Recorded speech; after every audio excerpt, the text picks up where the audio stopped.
अपना कोई शेड्यूल है ही नहीं। तो हमारे अवधि क्षेत्र के शब्दों में आप बहिलना है, कुछ नहीं होने वाला आपसे। नौकर कौन? जिसको जबरदस्ती डिसिप्लिन की 8 बजे ऑफिस आ जाना, तो निकाल देंगे बेटा। प्रेम का आधार शक्ति, आनंद का आधार शक्ति। क्या प्रण लेते होगे टूट जाता होगा, प्रण लेते होगे टूट जाता होगा।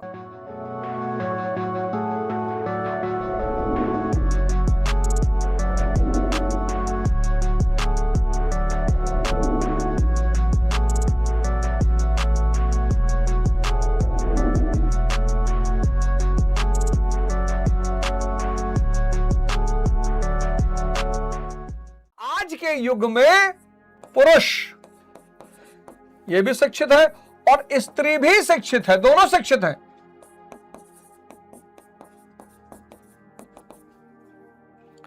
ये भी बाहर काम कर रहा है, ये भी बाहर काम कर रहा है। ये आईएएस है, ये आईपीएस है, और दोनों स्ट्रेस में है। बहुत बड़ा खेल बता रहा हूं, बहुत सारे परिवार बच सकते हैं अगर आप इसको समझ जाएं तो। बहुत सारे परिवार, शेयर करिएगा इसको। यहां आधुनिक युग से पूर्व स्त्री अशिक्षित है, हाउसवाइफ है सिर्फ। पति उसके सम्मान का आधार है, पहचान का आधार है, जीवन का आधार है, सुख का आधार है। तो पति को वो परमात्मा मान रही है, और भाव, और इस पुरुष जब बाहर से स्ट्रेस में आ रहा है तो वो भाव दे रही है। इसलिए कहा जाता था, एक मौलाना साहब एक बार बोल रहे थे कि तुम्हारा पति बन आए बाहर से तो तुम बन संवर के लिपस्टिक उपिस्टिक लाए। सारे धर्मों में यही था, ऐसा नहीं था सिर्फ मुसलमानों में था, सारे धर्म में यही था। और उस भाव से उस स्ट्रेस का वो हरण कर लेती थी। यहां अब दोनों स्ट्रेस में है, तो जब दोनों स्ट्रेस में है और भाव का अभाव है तो प्रेम हो ही नहीं सकता। आज ये घटना 90% कपल के साथ हो रही है। तो जैसे ही इसे कोई भाव देगा ये एक्स से जुड़ जाएगा, जैसे ही कोई इसे भाव देगा ये वाई से जुड़ जाएगी, और यहीं पर होगा अवैध संबंध का खेल। और दोनों को समझ में नहीं आ रहा कि दिक्कत कहां आ रही है। आज 90% कपल के साथ हो रहा है ये घटना। बिना प्रेम, बिना भाव के प्रेम संभव ही नहीं। नहीं तो वैश्या से लोग उसके साथ जीवन ना रह जाते। वैश्या के पास तो लोग अपना दमन निकालने जाते हैं, कोई उससे प्रेम करने थोड़ी आता। इसीलिए वैश्या किसी से प्रेम नहीं करती।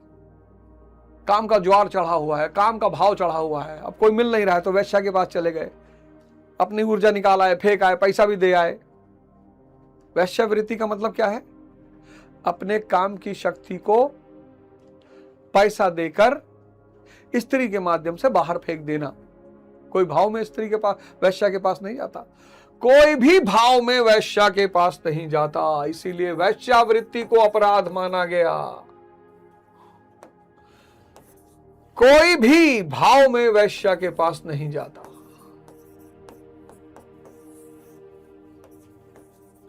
वैश्या के पास जो भी जाता है वो काम में जाता है। उसका उद्देश्य होता है कि मैं अपने काम को शांत कर लूं, मैं अपनी ऊर्जा को बाहर फेंक दूं, मैं शरीर का सुख उठा लूं, बस। भाव से चला जाएगा तो प्रेम हो जाएगा। लेकिन आप सबसे मेरा निवेदन है, देखो, अगर ये देश बदलना चाहते हो, समाज बदलना चाहते हो, तो शुरुआत अपने से करो। और ध्यान अनिवार्य है, धर्म अनिवार्य है। हमको लोग कहते हैं हो दोजा सनातन विरोधी है। एक कवि है राष्ट्रीय स्तर के, पता नहीं राष्ट्रीय स्तर के हैं भी कि नहीं, एक कवि हैं, मतलब जब उन्होंने मेरा विरोध किया पतंजलि परियोजना को लेकर, जब मुझे पता चला, मैं तो एक आध बार शायद कहीं उन्हें देखा होगा, वैसे मेरी कोई बातचीत नहीं है उनसे, मेरी उनसे कोई बातचीत नहीं है, पर वो बड़े विकट रूप से मेरा विरोध कर रहे थे कि अवध ओझा को क्यों बुलाया।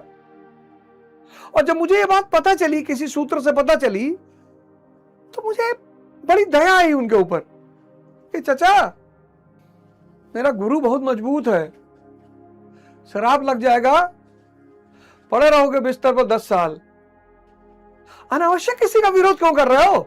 जिस व्यक्ति ने तुम्हारा कुछ बिगाड़ा ही नहीं, तुम्हारी उससे कोई दुश्मनी ही नहीं, और तुम एक सम्मानित पढ़े लिखे व्यक्ति हो, जाहिल हो तो कोई बात ही नहीं, जाहिल हो तो कोई बात ही नहीं, पढ़े लिखे कवि हो। मुझे बड़ा आश्चर्य हुआ। एक पल तो मेरी इच्छा हुई कि मैं उनसे संपर्क करूं, मैंने कहा नहीं जाने। अब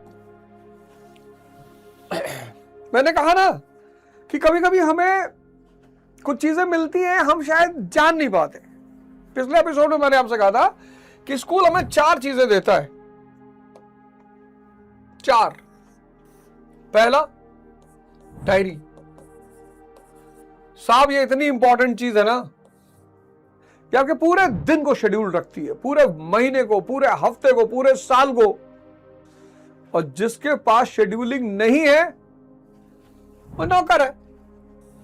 इसका मतलब वो दूसरे के शेड्यूल पे काम कर रहा है। यही स्कूल आपको डिसिप्लिन देता है, और जिसके पास डिसिप्लिन नहीं है वो नौकर है। स्कूल आपको होमवर्क करना सिखाता है। दुनिया के जितने भी कंपटीशन है बिना होमवर्क के निकल ही नहीं सकते, और जो होमवर्क नहीं करता है वो नौकर है। संस्कार, जिसको जबरदस्ती संस्कार सिखाए जाते हैं वो नौकर है। 4 चीजें हमें स्कूल देता है, 4। और 98% लोग स्कूल छोड़ते ही इन चारों चीजों को भी छोड़ देते हैं, और यहीं से जिंदगी अस्त व्यस्त होनी शुरू होती है। हमें पता ही नहीं चलता कि आखिर ये जिंदगी अस्त व्यस्त क्यों हो गई। पूरा जीवन उसके बाद ये 4 चीज, जिसका शेड्यूल नहीं है दिन का। कोई कहा मूवी देखने चलोगे, चलो। फिर कोई उठा लेगा कि लखनऊ चलोगे यार, जरा घूम के आते हैं, चलो। आपका अपना कोई शेड्यूल है ही नहीं। तो हमारे अवधि क्षेत्र के शब्दों में आप बहलना है, कुछ नहीं होने वाला आपसे, कुछ नहीं कर पाएंगे आप। डिसिप्लिन दुनिया की सबसे कीमती चीज है, और जितने लोग मन पे जीते हैं वो डिसिप्लिन पाने के लिए परेशान रहते हैं। नौकर कौन? जिसको जबरदस्ती डिसिप्लिन की 8 बजे ऑफिस आ जाना, ये तो निकाल देंगे बेटा। डायरी, डिसिप्लिन, होमवर्क, संस्कार, ये जिसके पास स्वतः है वो राजा है। समाज किसका गुलाम है? शक्ति का। परिवार किसके साथ है? शक्ति के। प्रेम की पहली प्राथमिकता क्या है? शक्ति। आनंद का आधार क्या है? शक्ति। समाज किसके पीछे है? शक्ति के पीछे। परिवार किसकी तलाश में? शक्ति। प्रेम का आधार शक्ति, आनंद का आधार शक्ति। जब ये सब कुछ शक्ति पर डिपेंड है, अब सवाल ये उठा कि ये शक्ति मिलेगी कैसे? तपस्या से। तो तपस्या क्या है? घर छोड़ देना? नहीं, बिल्कुल नहीं। जंगल में भाग जाना? बिल्कुल नहीं। जीवन का त्याग कर देना? हरगिज नहीं। तो तपस्या है क्या? ये तप शब्द को पकड़ो, तप। अनुशासन लाना तप है, संयम लाना तप है, साधना करना तप है, योग करना तप है। क्योंकि इन चारों को जब आप शुरू करोगे बहुत कष्ट होगा। रात में सोना है 10 बजे। आज के समय में सबसे बड़ी चुनौती क्या है? 10 बजे रात में सोना। 11, 12, 1 हमसे ही कभी कभी हो जाता है। इस वक्त भारत में 20% लोग सिर्फ रात में 10 बजे तक सोते होंगे, बाकी 80% 1, 2, 3, 1, 2, 3। क्यों? नींद ही नहीं आ रही। तो नींद क्यों नहीं आ रही? मन अशांत है, विचारशील है, विचारों का भंडार। नींद नहीं आ रही। किसी को विचारों से डर सता रहा है, किसी को विचारों से सपना सजा रहा है, और सब कुछ उल्टा पुल्टा हो गया है। लेकिन जैसे आप गीता पढ़ना शुरू करोगे और मेरा ये शो देखना शुरू करोगे, तो आपको एक बात तो क्लियर हो जाएगी कि भाई, अगर इन विचारों, डर विचार से पैदा होगा, अनिद्रा विचार से पैदा होगी, अशांति विचार से पैदा होगी, यानी सारा रोग है ये विचार। अब ये विचार कहां पैदा हो रहा है और कौन सा पैदा हो रहा है पता ही नहीं। पता लगा मंदिर में बैठे हो, काम वासना सता रही है, और बियर बार में बैठे हो, ध्यान करने का मन कर रहा है।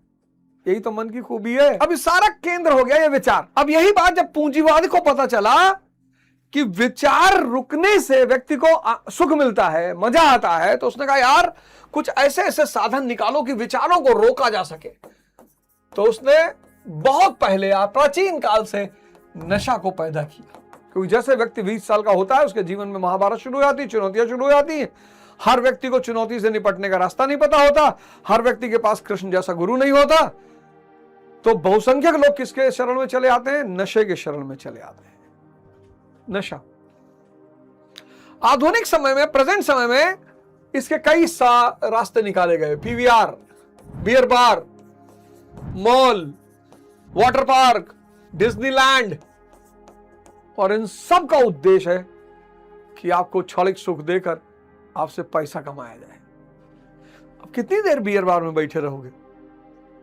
कितनी देर झूला झूलोगे?